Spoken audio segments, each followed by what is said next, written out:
வலிந்து காணாமல் ஆக்கப்பட்ட உறவுகளை தேடி அலையும் வடகிழக்கு மகளிர்களுக்கான புதிய அரசாங்கத்தின் பதில் என்னவாக அமைகிறது என சபையில் இன்றைய தினம் ரவிகரன் எம்பி கேள்வி எழுப்பியுள்ளார்.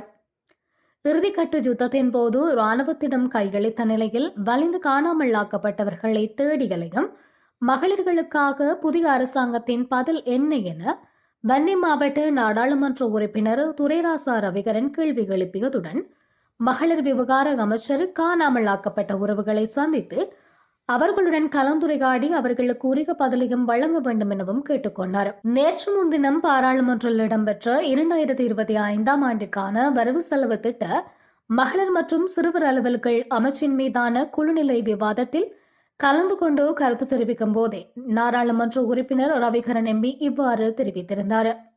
கௌரவ அமைச்சர் அவர்களே, இன்று மார்ச் 8 பன்னாட்டு மகளிர் தினம்.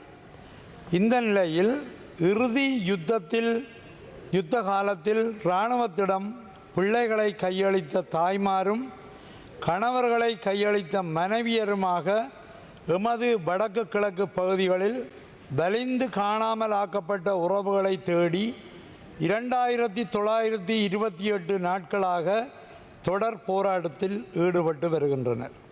அந்த வகையில் ஒவ்வொரு மகளிர் தினத்தையும் துக்க நாளாக அறிவித்து பாரிய கவனஈர்ப்பு ஆர்ப்பாட்டத்தை செய்ததைப் போல இந்த வருடமும் இன்று முல்லைத்தீவில் வலிந்து காணாமல் ஆக்கப்பட்ட உறவுகள் முல்லைத்தீவு பட்டுவாகல் பகுதியில் கவன ஈர்ப்பு பேரணி ஒன்றினை நடாத்தி தமக்கான நீதியை கோரியிருக்கின்றனர். இந்த மகளுக்கான பதில்தான் என்ன? இந்த பன்னாட்டு மகளிர் நாளில் புதிய அரசாங்கம் அந்த மகளிருக்கான நீதியை வழங்குமா என்ற உத்தரவாதத்தை வழங்க வேண்டும். அன்றைய அரசின் வாக்குறுதிகளை நம்பி ஒப்படைக்கப்பட்ட பல ஆயிரக்கணக்கானவர்களுக்கு என்ன நடந்தது? தொடர் ஓலங்கள், அழுகுரல்கள், பலர் மன அழுத்தங்களுக்கு உள்ளாகி இறந்தும் விட்டார்கள்.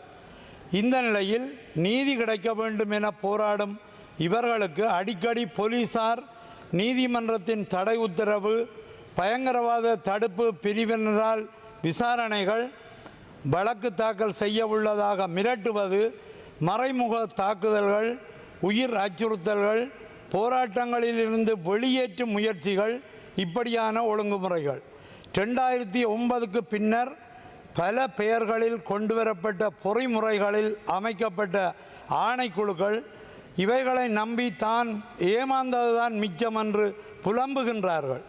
புதிய அரசானது இந்த விடயத்தில் உண்மை தன்மையுடன் நடந்து கொள்ள வேண்டும் என்று எதிர்பார்க்கின்றோம்.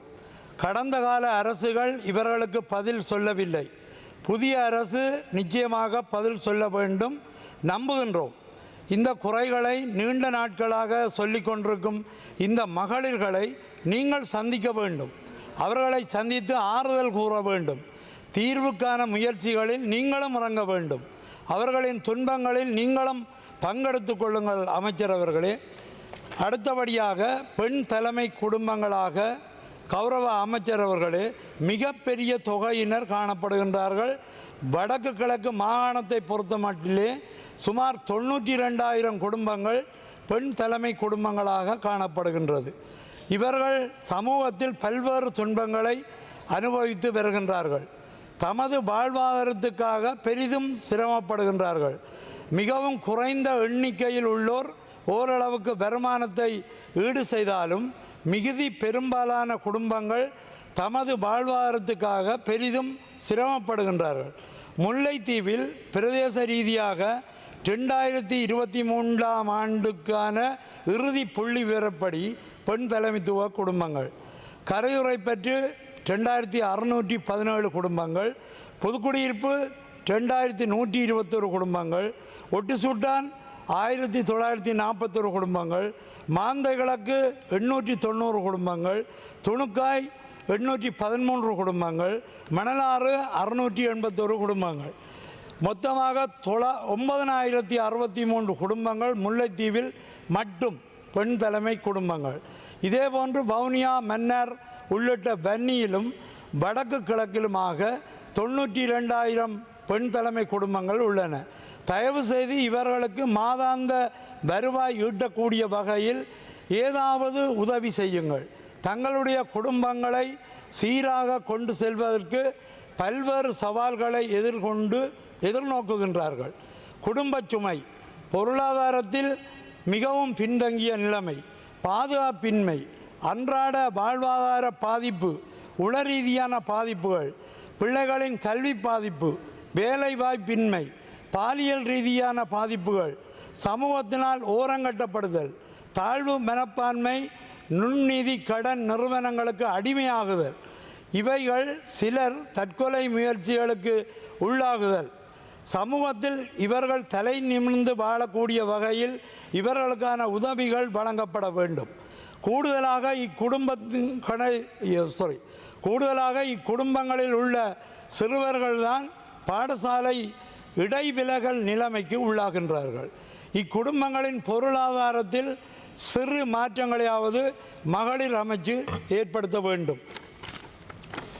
சிறுவர்கள் முல்லைத்தீவு மாவட்டத்திலே பெற்றோர் இருவரையும் இழந்த சிறுவர்களாக 390 பேர் காணப்படுகின்றார்கள். தாயை மட்டும் இழந்த சிறுவர்களாக 514 பேர்களும், தந்தையை இழந்த சிறுவர்களாக 2263 பேரும் முல்லைத்தீவு மாவட்டத்தில் காணப்படுகின்றார்கள். மாற்றுத்திறனாளிகளாக உள்ள சிறுவர்களாக 292 பேர் காணப்படுகின்றார்கள். பொருளாதாரத்தில் மிகவும் நலிவடைந்த குடும்பத்தின் சுமைகளை இந்த சிறுவர்களே தாங்க வேண்டியதாக உள்ளது. பல சிறுவர்கள் பாடசாலை இடைவிலகல் கூடுதலாக இவர்களிடையே காணப்படுகின்றது. கௌரவ மகளிர் மற்றும் சிறுவர் விவகார அமைச்சர் அவர்களே, பிரதமர் இங்கு இல்லாவிட்டாலும் கௌரவ பிரதமர் அவர்களே, நீங்கள் பெண்மணிகள், அரசாங்கம் தகுதியான இடங்களுக்கு பொருத்தமானவர்களை நியமித்து இருக்கின்றது. உங்களுக்கு நாம் விரிவாக எடுத்து சொல்ல வேண்டும் என்று இல்லை. யுத்தத்தில் முழுமையாக பாதிக்கப்பட்ட ஒரு மாவட்டம் முல்லைத்தீவு. பொருளாதார ரீதியாக பலங்குறைந்த மாவட்டம் முல்லைத்தீவில். மகளிர் தினத்திலேயே கவன ஈர்ப்பு போராட்டம் நடைபெறுகின்றது என்றால் பாருங்கள். தங்களுக்கு இருக்கும் குறைகளை அரசின் கவனத்துக்கு கொண்டு வருவதற்கே போராடுகின்றார்கள். மகளிர் தினத்திலேயே போராடுகின்றார்கள். கௌரவ மகளிர் அமைச்சர் அவர்களே, முல்லைத்தீவுக்கு பாருங்கள். நீங்கள் சொல்லும் ஆறுதல் வார்த்தைகள் அவர்களுடைய வேதனைகளுக்கு சிறிய அளவிலான மருந்தாக அமையலாம். You have 2 minutes more. மாற்றுத்திறனாளிகள் குறிப்பிட்ட அளவு எமது மாவட்டத்தில் உள்ளனர். பிரதேச ரீதியாக புதுக்குடியிருப்பு 943 பேர், கரையுறை பெற்று 851 பேர், ஒட்டுசுட்டான் 625 பேர், துணுக்காய் 319 பேர், மாந்த கிழக்கு 275 பேர், மணலாறு 145 பேர், மொத்தம் 3158 பேர் எமது மாவட்டத்தில் மாற்றுத்திறனாளிகளாக உள்ளனர்.